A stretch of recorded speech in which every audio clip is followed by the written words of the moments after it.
Plywood മരവ്യവസായ മേഖലയിലെ സമരം അവസാനിച്ചു. സമരം അവസാനിപ്പിക്കാനുള്ള തീരുമാനം വ്യവസായ മന്ത്രിയുമായുള്ള ചർച്ചയ്ക്ക് ശേഷം തിരുവനന്തപുരത്ത് നടന്ന ചർച്ചയിൽ അനുകൂല തീരുമാനം ഉണ്ടായതായി വ്യവസായികൾ പറഞ്ഞു. അതേ തുടർന്നാണ് അനിശ്ചിതകാല സമരം പിൻവലിക്കാൻ തീരുമാനിച്ചത്. പ്ലൈവുഡ് മരവ്യവസായ ഉടമകളുടെ സംഘടനകൾ പെരുമ്പാവൂരിൽ നടത്തിവന്ന അനിശ്ചിതകാല സമരം പിൻവലിച്ചു.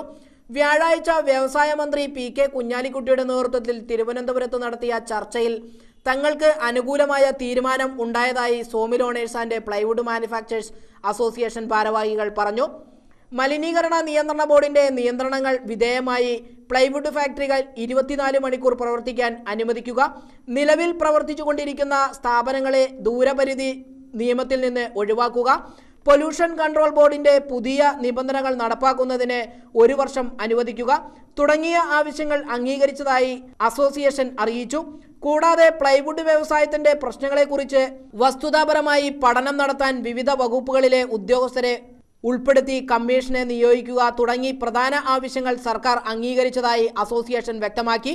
ചർച്ചയിൽ സഹകരണ വകുപ്പ് മന്ത്രി ബാലകൃഷ്ണൻ, തദ്ദേശ സ്വയംഭരണ വകുപ്പ് മന്ത്രി ഡോക്ടർ എം.കെ. മുനീർ, നഗരവികസന വകുപ്പ് മന്ത്രി Manjalamkuzhi Ali, UDF convener P Thankachan, MLA-മാരായ Saju Paul, Benny Behanan, VP Sasheendran, KPCC general secretary TP Hassan, Muslim League ജില്ലാ president MP Abdul Khader, CPM area secretary advocate NC Mohanan, TM Zakir Hussain, panchayat പ്രസിഡന്റുമായ TH അബ്ദുൽ ജബ്ബാർ, അൻവർ മുണ്ടേത്, ജോയ് പൂണേലി തുടങ്ങിയവർ സംബന്ധിച്ചു. Metro news desk, Perumbavoor.